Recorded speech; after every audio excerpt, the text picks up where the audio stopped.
Науқанбақ Мәкан бұқаралар жиыны баслығы Замира Айтбаева да Шухрат медалы менен сыйлықланды.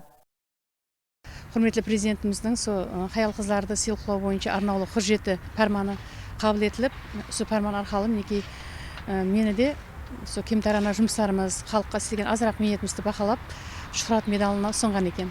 Мен жүдә бұдан қуаныштымын, расын айтсам, күткен жоқ едім. Мен осындай хаял, ана қыз қадірленген мемлекетте жасап отырғанымнан жүдә қуаныштымын. Расында құрметті президентіміз өзінің жұмысын басылғалы бері хаял қыздарға жүдә қатты ітібар беріп жатырды. Оларға кең имканиятлар, жәмиетте, тұрмыста, басқа да тарауларда өз орнын табу мәселесі бойынша бір қанша жеңілдіктер жаратып беріп жатырды. Өзімнің аймағымда келіп айтатын болсам, мен Нүкіс қаласы Науқанбақ Мәкан бұқаралар жиынының басшылығы болып 2021 жылдан бастап істеп жатырмын. Халқымыздың дәртін тыңлап, олардың тәшвишімен жасап, һәмде оларда бар болған мәселелерді өз орнында шешуге қолымыздан келгенше әрекет етіп істеп жатырмыз.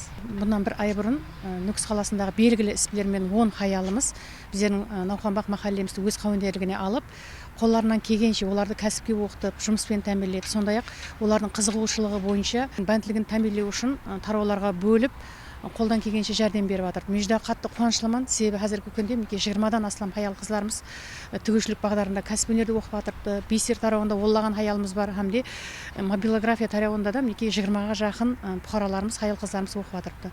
Сондай-ақ теплица жөнелісі, тауықшылық жөнелісіне жолға қойып жатырмыз.